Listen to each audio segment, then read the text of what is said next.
Hello students, बी scholar या educational चॅनलमध्ये आपलं सर्वांचं स्वागत आहे. मागील व्हिडिओमध्ये आपण NMMSच्या पेपर दुसरामधील म्हणजेच सॅट या पेपरमधील आपण 1 ते 35 प्रश्न पाहिलेले होते, जे की विज्ञान विषयावरती आधारित होते. आता त्यापुढील आपण 36 ते 70 प्रश्न आपण या व्हिडिओमध्ये पाहणार आहोत आणि ते आहे समाजशास्त्र या विभागावरील. त्यावरील आपला पहिला प्रश्न आपण घेऊया. फॅक्टरी रेकॉर्ड्स हे इतिहासाचे डॅश डॅश साधन आहे, तर लिखित साधन आहे. इसवी सन 1719 मध्ये डॅश डॅश येथे झालेल्या युद्धात टिपू सुलतान मरण पावला, तर श्रीरंगपट्टणम या ठिकाणी टिपू सुलतान मरण पावलेला आहे. इसवी सन डॅश डॅश मध्ये दुसऱ्या बाजीराव पेशव्याने इंग्रजांशी तैनाती फौजेचा करार केलेला आहे, तर इसवी सन 1802 मध्ये दुसऱ्या बाजीराव पेशव्याने इंग्रजांशी तैनाती फौजेचा करार केलेला आहे. 1857 साली खानदेशामध्ये डॅश डॅश यांच्या नेतृत्वाखाली भिल्लांनी उठाव केला, तर खानदेशामध्ये नेतृत्व करणारे कजार सिंह होते, ज्यांच्या नेतृत्वाखाली भिल्लांनी उठाव केला होता. स्वामी दयानंद सरस्वती यांनी डॅश डॅश हा ग्रंथ लिहिला, सत्यार्थ प्रकाश. 1897 मध्ये डॅश डॅश येथे प्लेगच्या साथीने हाहाकार उडाला, तर पुणे या ठिकाणी प्लेगच्या साथीने 1897 मध्ये हाहाकार उडाला होता. 31 डिसेंबर 1929 मध्ये डॅश डॅश यांनी रावी नदीच्या किनाऱ्यावर तिरंगा फडकवला, तर पंडित जवाहरलाल नेहरू यांनी काय केलं होतं, रावी नदीच्या किनाऱ्यावरती तिरंगा फडकवला होता. गुजरातमधील धारासना सत्याग्रहाचे नेतृत्व सरोजिनी नायडू यांनी केलेले आहे. नंदुरबार येथील शाळेतील विद्यार्थ्यांनी विद्यार्थ्यांच्या नेतृत्वाखाली तिरंगा झेंडा घेऊन मिरवणूक काढली, तर नंदुरबारमध्ये शाळेतल्या विद्यार्थ्यांनी शिरीष कुमार या विद्यार्थ्याच्या नेतृत्वाखाली तिरंगा झेंडा घेऊन मिरवणूक काढली होती. मित्रमेळा या गुप्त संघटनेचे जनक कोण होते, तर मित्रमेळा या गुप्त संघटनेचे जनक विनायक दामोदर सावरकर हे होते. लोकमान्य टिळकांनी डॅश डॅश यांच्या विषयी 1881 मध्ये लेख लिहिला होता, तर कार्ल मार्क्स यांच्याविषयी लेख लिहिला होता. डॅश डॅश हा दिवस प्रत्यक्ष कृती दिन म्हणून पाळण्याचा निर्णय मुस्लिम लीगने घेतला, तर 16 ऑगस्ट 1946 हा दिवस प्रत्यक्ष कृती दिन म्हणून पाळण्याचा मुस्लिम लीगने निर्णय घेतला. डॅश डॅश यांनी 1938 मध्ये हैदराबाद स्टेट काँग्रेसची स्थापना केली, तर स्वामी रामानंद तीर्थ यांनी हैदराबाद स्टेट काँग्रेसची स्थापना केलेली होती. संयुक्त महाराष्ट्र चळवळ इसवी सन डॅश डॅश पासून सुरू झालेली आहे, तर ही चळवळ 1946 पासून सुरू झालेली आहे. 19 डिसेंबर 1961 रोजी गोवा यांच्या ताब्यातून मुक्त झाला, तर पोर्तुगीजांच्या ताब्यातून 1961 साली गोवा मुक्त झालेला होता. त्यानंतर संसदीय शासन पद्धतीमध्ये केंद्र शासन यंत्रणेच्या कायदेमंडळाला संसद असं म्हणतात. संविधानानुसार लोकसभेची सदस्य संख्या जास्तीत जास्त 552 असायला पाहिजे. राज्यसभा ही डॅश डॅश एक शाखा आहे, तर ती कायदे मंडळाची एक शाखा आहे. डॅश डॅश ही बाब दिवाणी कायद्याअंतर्गत येते, तर भाडे करार ही बाब दिवाणी कायद्याअंतर्गत येते. भारतीय प्रशासकीय सेवेसाठी डॅश डॅश ही परीक्षा द्यावी लागते, तर भारतीय प्रशासकीय सेवेसाठी IAS ही परीक्षा द्यावी लागते. ब्राझील देशातील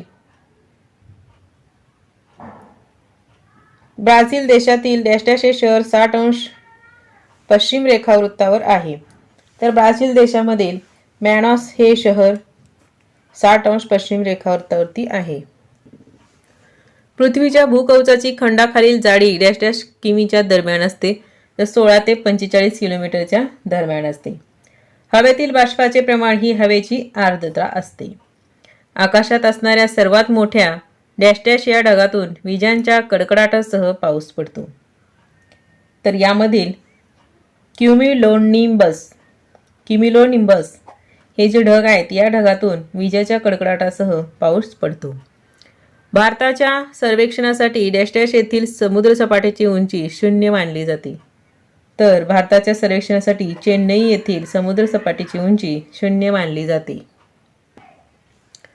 डॅश डॅश जेथे एकत्र येतात त्या भागात दाट धुके निर्माण होतात, तर उष्ण व शीत जेथे एकत्र येतात त्याच ठिकाणी काय होतं, दाट धुके निर्माण होतात. त्यानंतर नकाशावरील हिरवा रंग डॅश डॅश क्षेत्र दर्शवतो. तर हिरवा रंग हा वनाचे क्षेत्र दर्शवितो.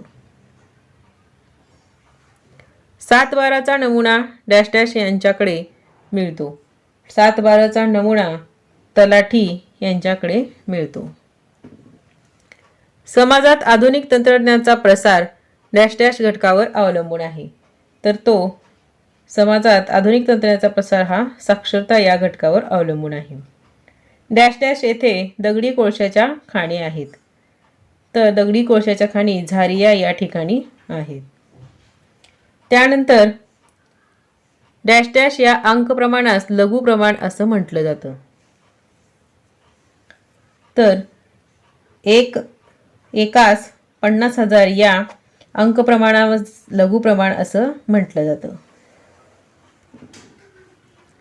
सांद्री भवन जास्त उंचीवर झाले तर डॅश डॅशची निर्मिती होते. तर तिथे ढगांची निर्मिती होते. खालीलपैकी बृहत प्रमाण नसलेला नकाशा कोणता आहे? यामधील बृहत प्रमाण नसलेला नकाशा हा महाराष्ट्र राज्याचा आहे. आणि इतर जे आहे ते बृहत प्रमाण नकाशे आहे शाळा, मॉल आणि चर्च. त्यानंतर भारतात साक्षरतेचे प्रमाण डॅश डॅश टक्के आहे. तर भारतात साक्षरतेचे प्रमाण 72.1% आहे. त्यानंतर समाजशास्त्रावरील शेवटचा प्रश्न. समुद्राच्या लाटांबरोबर डॅश डॅश हा पदार्थ मानवनिर्मित आहे. तर यामधील मानवनिर्मित पदार्थ धातू आहे. खाली दिलेला संख्यांचा समूह कोणत्या संख्या समूह गटात येत नाहीत? आता या संख्या समूहामध्ये अंक दिलेले आहेत 4, 9, 0, 1, 7. आता पूर्ण संख्या समूह या गटामध्ये ह्या जो संख्या समूह आहे तो येतो. त्यानंतर परिमेय संख्या समूहामध्ये मात्र येणार नाही. का? कारण परिमेय संख्या आपण m/n म्हणजे अंश आणि छेद या रूपामध्ये लिहितो. फक्त n काय नसायला पाहिजे? 0 नसायला पाहिजे. त्यानंतर तिसरा समूह गट पाहूया, नैसर्गिक संख्या समूह. नैसर्गिक संख्यामध्ये सुद्धा हे अंक येतात आणि पूर्णांक संख्यामध्ये सुद्धा हे अंक येतात. म्हणजे कोणत्या समूह गटात येत नाहीत? तर परिमेय संख्याच्या समूह गटामध्ये येत नाहीत. त्यानंतर खालीलपैकी सत्य विधान कोणते आहे? आता याच्यामध्ये संख्यांचा लहान मोठेपणा दिलेला आहे, परंतु तो ऋण अपूर्णांकामध्ये संख्या दिलेल्या आहेत. त्यामुळे पर्याय क्रमांक 2 जो आहे तो अतिशय योग्य पर्याय आहे. खालील आकृतीत रेषा AB समांतर रेषा CD, त्यानंतर रेषा PQ समांतर रेषा RS आहे. तर आकृतीत एकूण एकरूप कोणांच्या किती जोड्या तयार होतील? पर्याय 4. आता या ठिकाणी वर्गमुळात 64 त्याचा 1/3 घात अधिक वर्गमुळात 625 त्याचा 1/2 घात दिलेला आहे. यात आपण सोडवूया. पहा आता 64 वर्गमुळात 64 म्हणजे किती? 64चा वर्गमूळ आहे 8, त्याचा घातांक 1/3 अधिक 625चं वर्गमूळ किती आहे? 25, त्याचा घातांक 1/2. म्हणजे काय होईल पुढं? 1/3 घातांक म्हणजे काय असतं? घनमुळात 8. 1/2 घातांक म्हणजे वर्गमुळात 25. 8चं घनमूळ किती आहे? 2. 5चं वर्गमूळ 5 बरोबर किती? 7. म्हणजे पर्याय क्रमांक 2 हे उत्तर आपलं बरोबर आहे. समभुज त्रिकोणाचा लंब संपात बिंदू आणि शिरोलंबाचे डॅश डॅश गुणोत्तरामध्ये विभाजन करतो. तर यांच्या गुणोत्तराचं विभाजन 2:1 या प्रमाणामध्ये करता येते. त्यानंतर पहा आपल्याला एक विस्तार करायचा आहे या समीकरणाचा, तो आपण करूया. आता याचा विस्तार आपल्या एका सूत्रानुसार करायचा आहे. पाहूया आपण. a वजा b कंसाचा घन. इथं a म्हणजे 2a आणि b म्हणजे 1/2a असं आपल्याला मानायचं आहे. मग आता a वजा b कंसाचा घन याचा विस्तार कसा होतो? तर a चा घन वजा 3 a चा वर्ग b, आता अधिक घ्यायचा आहे 3a b चा वर्ग वजा b चा घन, म्हणजे शेवटच्या पदाचा घन घ्यायचा आहे. आता या सूत्रामध्ये आपण मांडणी करायची आहे. आपलं जे गणित दिलं आहे त्याच्यानुसार विस्तार करून घेऊया. आता a म्हणजे काय आहे? 2a म्हणजे 2a चा घन वजा 3 गुणिले a चा वर्ग आहे म्हणजे 2a चा वर्ग गुणिले b काय आहे? 1/2a अधिक 3 गुणिले a काय आहे? 2a गुणिले b काय? 1/2a चा वर्ग वजा b चा घन म्हणजे काय? 1/2a चा घन. आता त्यानंतर पहा 2a चा घन 2 चा घन 8, a चा घन a घन वजा 3 2a चा वर्ग म्हणजे काय असतो? 2a 2 वेळा लिहिलं जातं मी असं का लिहिलेलं आहे कारण आपल्याला खाली इथं छेदामध्ये 2a असल्यामुळं कॅन्सल करायचं आहे. अधिक 3 गुणिले हे 2a वजा, आता इथं काय होणार आहे 4a वर्ग वजा 1/8a घन, कारण 2a घन खाली छेदाचा आणि अंशाचा दोन्हीचाही घन करायचा आहे. 1चा घन 1च होतो, 2a घन 8a घन. आता पुढे पहा 8a घन वजा ह्या 2a मधलं 1 कॅन्सल, इथं 2a कॅन्सल राहिले. काय इथं 3 गुणिले 2a म्हणजे 3 दोन्ही 6a अधिक इथं काय राहतील बे 1 बे, बे दोन्ही 4 आणि यातला 1 कॅन्सल होईल म्हणजे राहिले काय 3 गुणिले 2a, 3 गुणिले 1/2a वजा 8a 1/8a घन. आता त्यानंतर पुढे पहा, पुढे काय होईल 8a घन वजा 6a अधिक हे 3/2a वजा 1/8a घन. इथंपर्यंतच त्याचा काय होईल विस्तार होतो. असं जे ऑप्शन असेल ते आपलं उत्तर असणार आहे. म्हणजे आपलं उत्तर आहे यासारखंच आपलं उत्तर पाहिजे पर्याय क्रमांक 3. 2x वर्ग अधिक 5x वजा 18 चे अवयव 2x अधिक p दुसऱ्या कंसामध्ये x अधिक m हे आहे. तर p आणि m यांची किंमत आपल्याला काढायची आहे. मग प्रथम आपण काय करूया याचे अवयव पाडूया आणि त्यानंतर मग आपल्याला p आणि m ची किंमत भेटेल. हे आपलं समीकरण आहे 2x वर्ग अधिक 5x वजा 18. आता या ठिकाणी दोन संख्या अशा शोधल्या पाहिजेत आपल्याला की ज्यांचा गुणाकार किती आला पाहिजे 2 गुणिले 18. म्हणजे जर इथं जर चलाच्या सोबत सहगुणक असेल तर हा सहगुणक आणि इथला अंक यांचा गुणाकार करायचा असतो. 2 गुणिले 18 बरोबर 36 म्हणजे गुणाकार 36 यायला पाहिजे आणि त्यांची बेरीज किंवा वजाबाकी किती यायला पाहिजे मधली संख्या म्हणजे 5 यायला पाहिजे. तर असे दोन अंक किंवा संख्या आपल्याला शोधायचे आहेत. आता आपण 9 आणि 4 घेऊया. 9 व 4 घेतलं तर 9 चौक काय होतात 36 गुणाकार 36 येतो आणि 9 वजा 4 जर केलं तर 5 येते. म्हणजे आपल्याला दोन अंक मिळालेत. आता आपण काय करूया यांचा विस्तार करूया. 2x वर्ग अधिक 5x वजा 18. तर काय करावं लागेल आपल्याला हे 2x वर्ग जसे तसे. आता 5x म्हणजे 9 वजा 4 करायचे म्हणजे अधिक 9x वजा 4x आणि आपल्याला गुणाकार कसा यायला पाहिजे वजा 18 होता म्हणजे इथं 36 वजा 36 गुणाकार यायला पाहिजे आणि धन 5 ही काय यायला पाहिजे बेरीज किंवा वजाबाकी यायला पाहिजे. मग आता येणार आहे आपली 9 अधिक 9 वजा 4 गुणिले काय होणार आहेत वजा 36 होणार आहेत. मग आता हे पुढचं तसेच वजा 18. आता या दोघांमधून आणि या दोघांमधून कॉमन काय निघतं ते काढून घ्यायचं आहे आपल्याला. आता या दोघांमधून कॉमन निघणार आहे. आता आपण काय होणार आहे या दोघात कॉमन निघणार नाही म्हणून काय करूया यांची अदलाबदल करूया. पण चिन्ह मात्र तेच ठेवायचं म्हणजे काय होईल 2x वर्ग वजा 4x अधिक 9x वजा 18. आता काय होईल आपले हे यातून या दोघातून कॉमन निघाले आणि या दोघातून कॉमन निघाले. दोन्हीचा अर्थ एकच आहे फक्त आपण ही संख्या अगोदर घेतली ही संख्या नंतर घेतलेली आहे कॉमन काढण्यासाठी. त्यानंतर पुढे पहा यामधून कॉमन निघणार आहे 2 आणि x निघणार आहे. इथं राहिले काय मग x राहिले वजा 4. त्यानंतर इथून कॉमन काय काढायचं आहे आपल्याला आता 9 काढायचं आहे. मग मध्ये काय राहतं अधिक 9 आपण काढलेला आहे. मध्ये काय राहणार कंसामध्ये x वजा 9 राहणार आहे. आता यामधून कॉमन काढून घेऊया आपण. कॉमन काढले आपण 2 आणि या दोन्हीमध्ये x आहे म्हणून 2x कॉमन काढले. मध्ये काय राहणार आहे यातला 1x राहणार आहे वजा बे दोन्ही 4 म्हणजे x वजा 2 कंसामध्ये राहिलेला आहे. आता अधिक 9 इथं कॉमन काढूया कारण इथं x नाही म्हणून फक्त 9 निघेल. मध्ये काय राहणार कंसामध्ये x वजा 9 दोन्ही 18 म्हणजे x वजा 2. आता त्यानंतर हे दोन जे बाहेर असलेले आहेत ते एका कंसात घेऊया 2x अधिक 9 आणि दुसऱ्या कंसामध्ये x वजा 2. अशा प्रकारे हे दोन आपल्याला मिळालेले आहेत. आपल्याला प्रश्न काय विचारलेला आपण ते पाहूया. आपल्याला प्रश्नामध्ये 2x अधिक p आणि x अधिक m विचारलेलं आहे. आपल्याला उत्तरामध्ये आलेलं आहे त्या प्रकारे आपण त्यांचे कंपॅरिझन करून घेऊया. आता या ठिकाणी आपण कंपॅरिझनसाठी मी असं लिहिलेलं आहे हे प्रश्नामध्ये दिलेलं आहे आणि हे आपण आत्ता काढलेला अवयव आपण पाडलेले अवयव आहेत.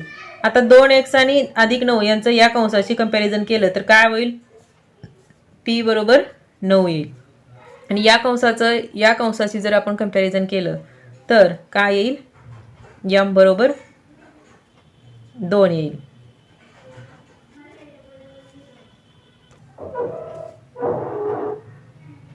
इथं वजा असायला पाहिजे, तेव्हाच यम बरोबर 2 येईल. तर या ठिकाणी इथं अधिकच आहे, बरोबर आहे. म्हणजे यम बरोबर काय असायला पाहिजे, मग वजा 2 असायला पाहिजे. म्हणजे यम बरोबर वजा 2, म्हणजे पी ची किंमत 9 आणि यम ची वजा 2, असा जो ऑप्शन आहे तो आपलं उत्तर आहे. मग असा ऑप्शन असणारा पर्याय क्रमांक 4. एक्स हे वायशी व्यस्त चलनात आहे, तर एक्स बरोबर 5 आणि वाय बरोबर 30 असेल, तर एक्स बरोबर 25 असेल आणि वाय बरोबर किती असेल. आता अगोदर आपण एक्स हे वायशी व्यस्त चलनात आहे याचा आपण काय करूया, सूत्र तयार करूया.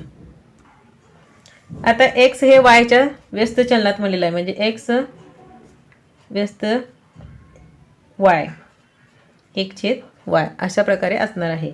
म्हणजे काय होईल, एक्स बरोबर आपण स्थिरांक घेतला के वाय, मग एक्स वाय बरोबर के. के म्हणजे काय असतो, स्थिरांक असतो. मग या ठिकाणी आपल्याला आता दिलेला एक्सची किंमत आणि वायची किंमत दिलेली आहे, त्यावरून आपल्याला काय काढावं लागेल, के ची किंमत काढावं लागेल, म्हणजे स्थिरांक काढून घ्यावं लागेल. एक्स बरोबर किती आहे 5 आणि वाय बरोबर आहे 30. मग आपण यामध्ये किमती ठेवूया. एक्सची किंमत 5 गुणिले 30 बरोबर के, म्हणून के बरोबर स्थिरांक आलेला आहे 150. आता आपल्याला काय सांगितलेलं आहे, एक्स बरोबर 25 असताना वाय बरोबर किती म्हटलेलं आहे. मग आपण घेऊया एक्स बरोबर 25 घेऊया. एक्स बरोबर 25 तर वाय बरोबर किती. मग आपण परत या सूत्रामध्ये मांडणी करायचं आहे. एक्स बरोबर 25 गुणिले वायची किंमत माहिती नाही वाय, आता के माहिती झालेला आहे आपल्याला 150 आहे, ते आपण इथं ठेवूया. मग वाय बरोबर काय होईल, 150 भागिले 25 बरोबर 25 ने जर याला भागले तर 6 येईल. म्हणजे वाय बरोबर किती आहे 6. पर्यायामध्ये पाहूया आपण. पर्याय क्रमांक 1. 20 मजूर एक काम 24 दिवसात संपवतात, तर तेच काम 16 दिवसात संपवण्यासाठी किती मजूर लागतील. आता 20 मजूर वाढले की काय होणार आहे, दिवस कमी होणार आहेत आणि दिवस वाढले की मजूर कमी लागणार आहेत. मग आता इथं 20 मजूर आहेत, 20 मजुरांना किती दिवस लागतात, 24 दिवस लागतात. तर 16 दिवसात संपवण्यासाठी किती मजूर लागतील. अशा प्रकारे मांडणी करून काय करायचं आपल्याला, ह्या वरचे मजूर आणि दिवसांचा गुणाकार करायचा आहे. 20 गुणिले 24 ही शॉर्ट ट्रिक्स आहे, भागिले हे दिवस 16. 16 ने जर आपण 4 ने जर भाग दिला, 4 चौक 16, 4 पंचे 20, किती राहिले 5 गुणिले 24/4. पुन्हा काय करूया आपण, 4 ने 24 ला भाग घालूया. 4 एके 4, 4 6 24, म्हणजे राहिले किती 5 गुणिले 6 बरोबर 30. म्हणजे 16 दिवसासाठी किती मजूर लागतील, तर 30 मजूर लागतील. कारण दिवस कमी झाले, मजूर वाढणारच, म्हणून 20 चे मजूर 30 लागतील 16 दिवसासाठी. पर्याय क्रमांक 3.